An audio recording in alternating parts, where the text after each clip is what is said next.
மாண்புமிகு பேரவைத் தலைவர்களே, இப்பதான் தெரியுது உங்களுடைய எப்படி பிரச்சாரம் எப்படி பண்றீங்கன்னு.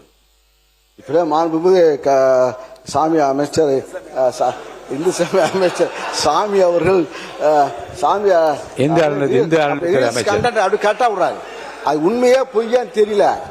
ஆனா இப்படி டெக்னிக்கல் அப்படி இந்த டெக்னிக்கலா வச்சு நீங்க அடிச்சுட்டு வந்துருங்க, ரீல்ஸ் விடுறீங்க. ஆனா நாங்க ரியாலிட்டியா கொண்டிருக்கின்றோம்.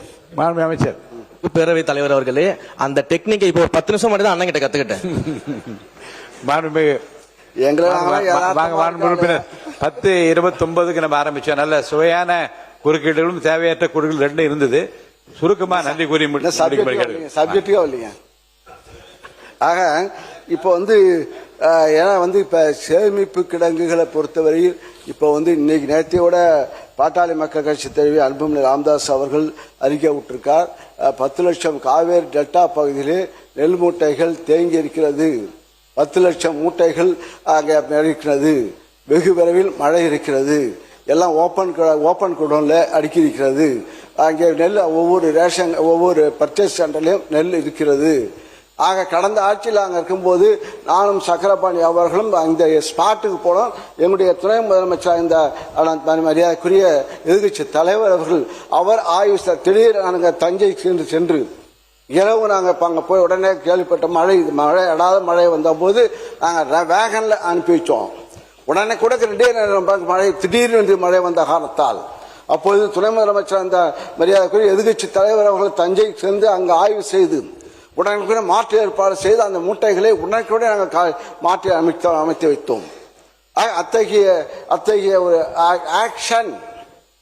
ஆக்டிங் கிடையாது, ஆக்ஷனாக நாங்கள் செய்து கொண்டிருக்கின்றோம். ஆக அந்த அளவுக்கு உணர்வுபூர்வமாக நாங்கள் பணியாற்றி கொண்டிருக்கின்றோம். நாங்கள் இன்னும் சொல்ல போனால் உங்க பக்கம் இங்க இருக்கிறதெல்லாம் படத்தை பார்த்து நீங்க எல்லாம் வந்தவங்க. நாங்களாம் கொள்கையுடைய முரசொலி படித்து திறந்துள்ள செய்தியை படித்து பொதுக்கூட்டத்தில் பேசி இந்த பக்கம் உள்ளவங்க அண்ணா திமுக தான் சரி திமுக தான் சரி பேசி நாங்கள் வந்தவர்கள். ஆக அந்த மக்களுடைய தெரியும். அந்த அடிப்படையில் தான் நாங்கள் உணர்வு ஒன்றொன்றாக எங்களுடைய முதலமைச்சராக இந்த தளபதி ஸ்டாலின் அவர்கள் எங்களை பணியாற்ற வைத்தார்கள். மக்களும் அங்கே மகிழ்ச்சியாக இருந்தார்கள். விவசாயிகள் போராட்டம் இல்லாமலே வாழ்ந்தார்கள்.